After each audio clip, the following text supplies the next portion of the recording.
30 రోజుల కాంగ్రెస్ పాలనపై బండ్ల గణేష్ వీడియో విడుదల చేశారు. ప్రజాపాలన అంటే ఏంటో చూపిస్తున్నారని సీఎం రేవంత్ రెడ్డిని ఆయన ప్రశంసించారు. రాజకీయం చేయకుండా ప్రజాపాలన చేస్తున్నారని, రాబోయే 5 ఏళ్లలో దేశంలోనే తెలంగాణ నెంబర్ 1 గా ఉంటుంది అన్నారు. ప్రధాని, కేంద్ర మంత్రులను సీఎం రేవంత్ కలుస్తున్నారని, ప్రజల కోసం రేవంత్ రోజుకు 20 గంటలు కష్టపడుతున్నారని బండ్ల గణేష్ చెప్పారు. తెలంగాణ సీఎం గురించి దేశమంతా మాట్లాడుకుంటుందన్నారు. ఈ రోజుకి తెలంగాణలో ప్రజాప్రభుత్వం ఏర్పడి 30 రోజులైంది.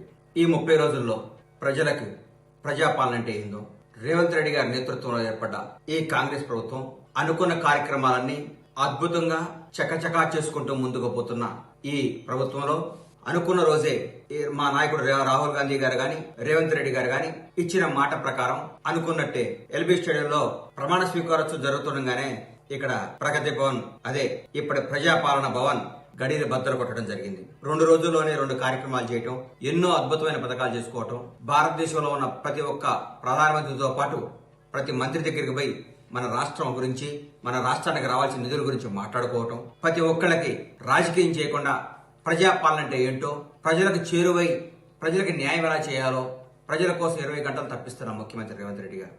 రేవంత్ రెడ్డి గారి నాయకత్వంలో రాబోయే 5 సంవత్సరాల్లో తెలంగాణ రాష్ట్రం భారతదేశంలోనే నంబర్ 1 రాష్ట్రంగా తీర్చిదిద్దుతారు.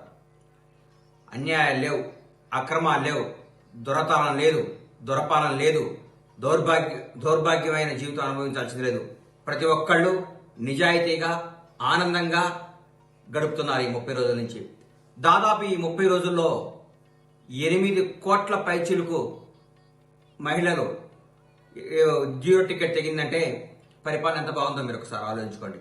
ఈ రోజుకి తెలంగాణలో ప్రజాప్రభుత్వం ఏర్పడి 30 రోజులైంది.